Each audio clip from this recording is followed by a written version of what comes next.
All right, so we're almost through all the learning objectives. We're going to continue talking about polar coordinates. Now we're just going to talk about our conversion between polar and rectangular, but in the opposite direction. So we're going to start with a polar coordinate and convert it into our normal, the ones we've been using for a long time, rectangular coordinates. So we're just going to, again, use trigonometry in order to get there, all right, to convert our polar coordinates to rectangular coordinates.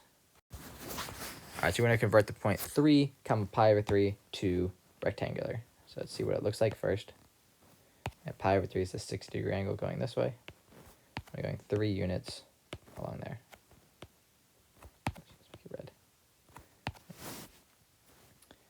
So in order to convert this to rectangular, I need to know how far to the right I went. That's going to be my x value. And I need to know how far up I went. That's going to be my y value. So again, you can see there's kind of this right triangle that I have with this angle pi over 3. And this side length here is 3. So I went at the pi over 3 angle 3 units. I need that to figure out my x and y. And if I have an angle and a side of a right triangle, I can use SOHCAHTOA to get my other sides. So let's say we want to find x first. X is the adjacent side, so I can say cosine of the angle pi over 3 is going to be the x value I'm looking for over 3. And just like the previous one, these steps will always be really similar. In this case, cosine of pi over 3 is 1/2.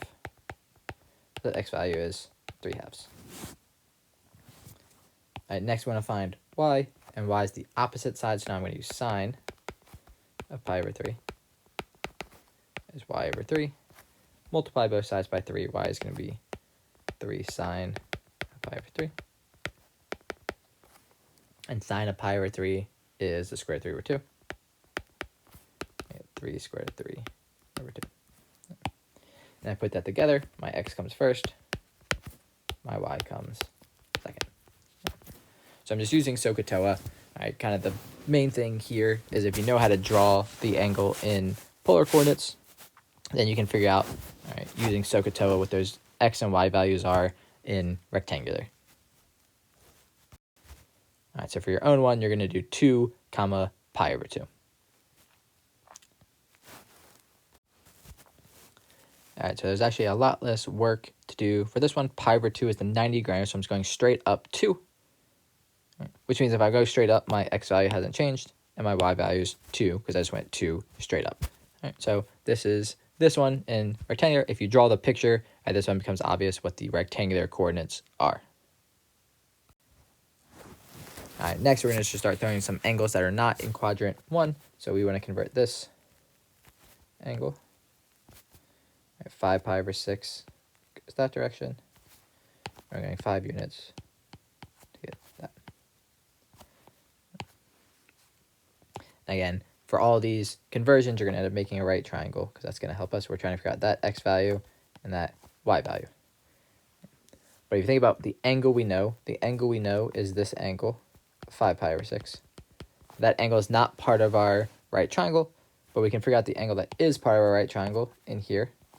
Because it's going to be the full half circle, that straight line. Getting rid of the blue part will give me the red part, and that is 1 pi over 6.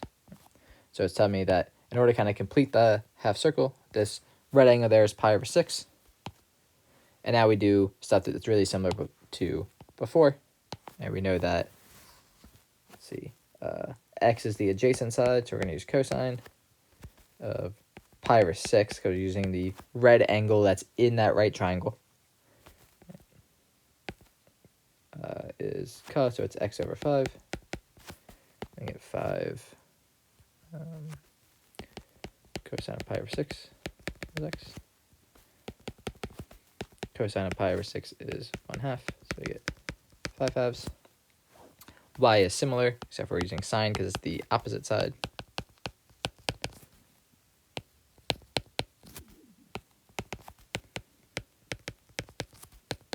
And I just realized I made a mistake because sine of pi over 6 is 1/2. Gives me 5/2. Cosine of pi over 6 is the square root of 3 over 2.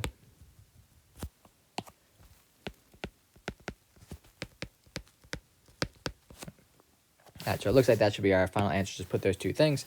But if I'm in quadrant 2, I know that this x value should actually be negative. So I need to make that angle negative. And this one positive. Right. In quadrant 2, the x values are always negative, the y values are always positive. So when it's not in quadrant 1, just make sure you double check your final answer and make sure the negatives and positives are correct. And yours, you're going to convert 10 comma pi over 4.